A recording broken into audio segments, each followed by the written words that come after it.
In this episode, everything goes haywire. Oh my goody aunt!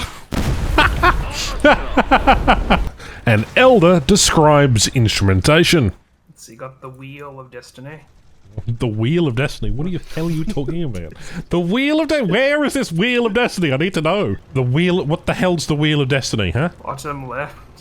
That's the... Ventilation. That's the trim... That's the trim wheel, you...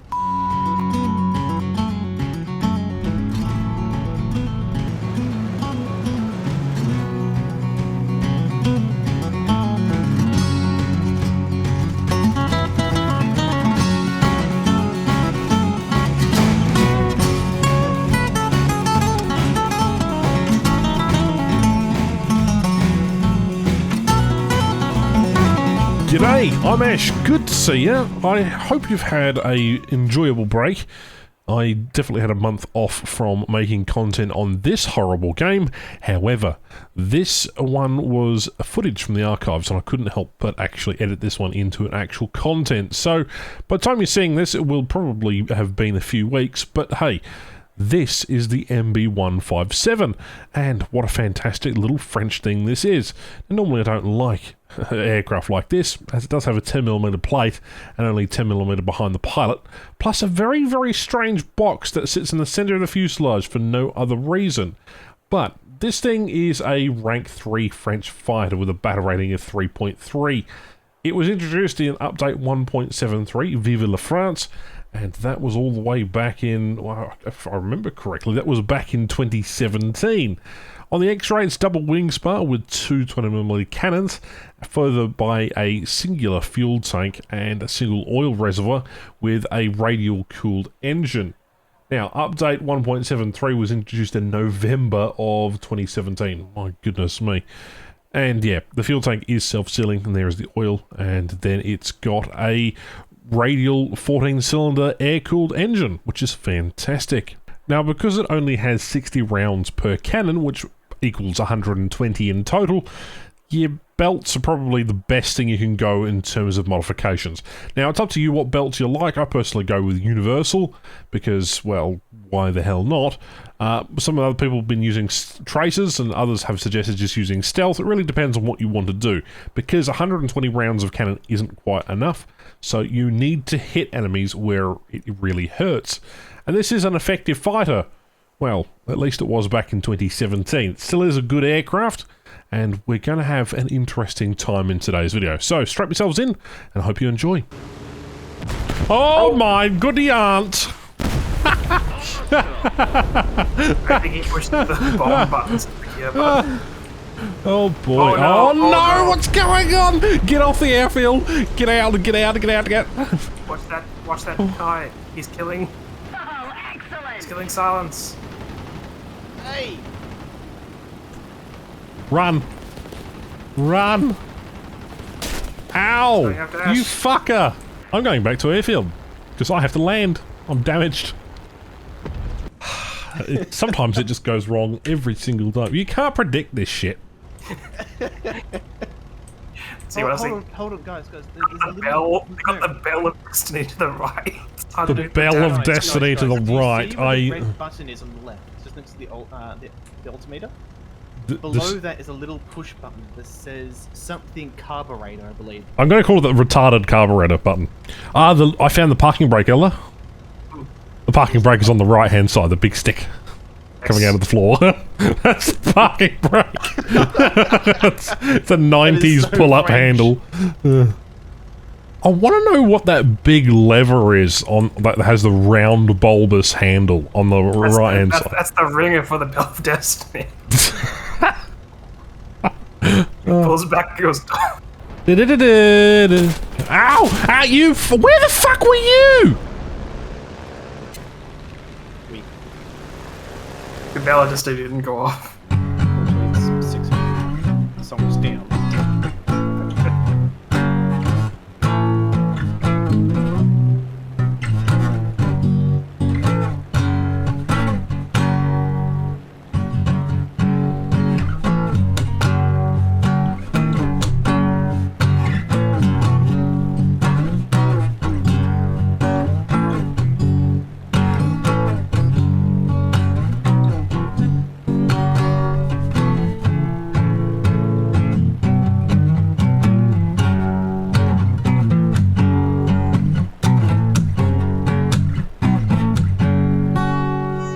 After that musical interlude, we've got a P-38 and a 109 on our 6. Elder's trying to pull away here, and we're going to mix between post-commentary and actual squad gameplay here.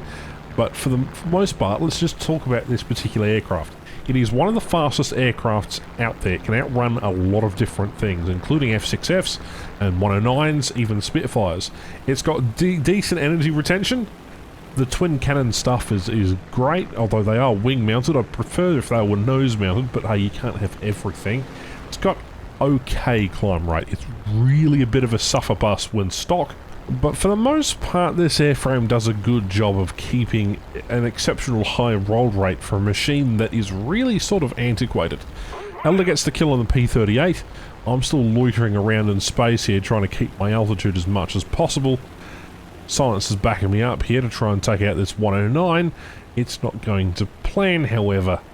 Now, the cons of this, obviously, low ammunition count, and control surfaces lock up really quite quickly when you're in a dive, so you need to watch that. And the minimal armour on the sides and behind the pilot means you get easily pilot sniped, and that has happened a considerable amount of times. Now, 109's coming into play right here. Just sort of loitering below him. He has every advantage here. Ooh, Silence goes for the head on there. Doesn't quite get the kill. Oh, this thing's fucking fat. How did you guys fly this last time? We don't know. I just flew it down low. Yeah, it's interesting how we even got kills. It's responsive at least. Yeah. That's Yeah. And decent maneuverability at any tier, but yeah, definitely a responsive aircraft. P-47 coming into the way. We've also got a P-51 and an F6F. There is a Ki-61 up above the American-Japanese aircraft. That is going to plague us a little bit later. And there is an A6M on the deck, another premium American thing. Alright, P-47 wants to go head-on. For some reason, I don't know why that's the case. We put a couple of shots his way to try and scare him. Try and pull off after him here. Just look how quickly we sort of turn behind a P-47. Now, if only I could aim particularly well. Critical hit. F6 on you. No, he's transferred to me. Flying out. Fire.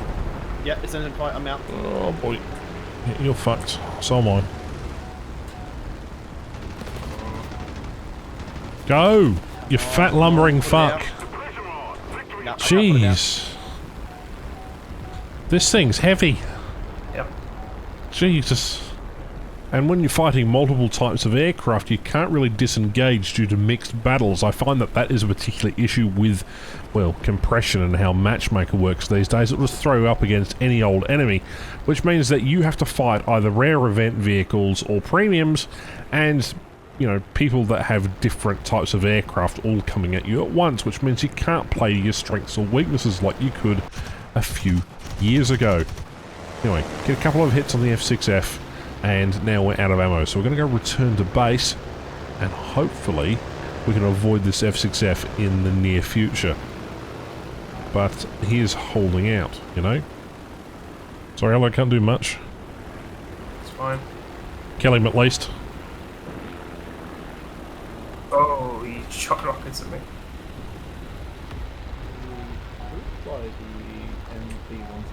No, we're flying this. The good one, the one that has backup guns. We're flying this. This is what we signed up for. Oh no, G1's turning.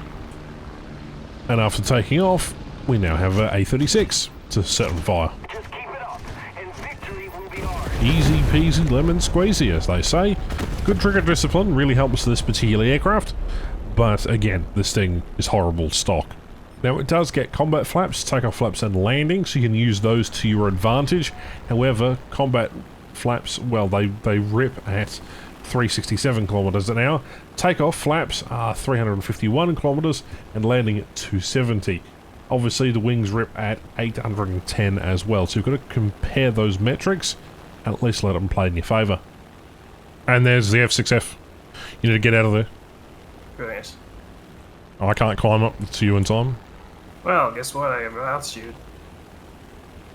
That'd work, Elder, if I was able to actually climb, however. doesn't look like they're biting the bullet and actually flying down, or at least following you down into the lower depths of the altitude. We do have a Spitfire and a Ki-61 as well as another Ki-61 on our team though, so let's try and use them to our advantage, because this particular vehicle does require a team effort. It's one of those sort of rare examples of a vehicle that can do well and isn't exceptional in its own right, but does struggle a little bit when you're versing mixed teams. Other than that, it's perfectly fine. Elder manages to get a nailing critical on one of these aircraft up here. Will basically disappear in 30 or 40 seconds, but P-51s and P-39s are quite tricky aircraft to verse, and there goes the P-39. Otherwise, I'm still trying to climb up to help the engagement. Well, good thing the airfield's right there, eh? Yeah. I'll keep on him until you get into position. I'm not going to be in position for a while. I'm only doing 300 kilometers an hour. Isn't enough to get up to him. And the climb rate is utterly piss poor, but hey, we'll at least try and catch this P-51 as he is the last aircraft on the team, or at least the enemy team. Right, he's coming down for a bit of a interesting fight here. Hopefully we'll be able to get some guns on. Not quite lucky enough to score some hits, should have led the shots a little bit more. That's okay though, he knows we're on our 6. Elder tries and goes for the bait. Ki-61 behind me is also firing on him. Won't get no critical hits on him either. Elder's RTB, and I now have to chase this P-51 across the map. That's until he starts diving actually, in which case, you know, it was easy bait. Try and control my shots here, but as you can see, the surfaces are just trying to lock up, so I'm desperately trying to get a kill on this guy. I now have 8 cannon rounds left. We have set him on fire, he is taking critical hit damage. He's trying to pull up after me. Try and pull it away and back around again as he's getting absolutely nailed. Ki-61, thank you very much for not taking the kill when he was on fire. And then one controlled burst straight through the pilot like that. That was how that kill was supposed to go in the first place. But yeah, there you go. A 3-kill match with a decent team performance there. Right, that is the MB-157. Definitely one of my favourite little French aircraft, and it's certainly nice to play some low tiers again. It's good to be back. I hope to see you guys in more videos soon, and if not, we'll probably have another discussion in about a month's time regarding whether or not I'll continue doing War Thunder in its entirety. Alright, thank you. My name is Ash. Catch you next one. Bye-bye.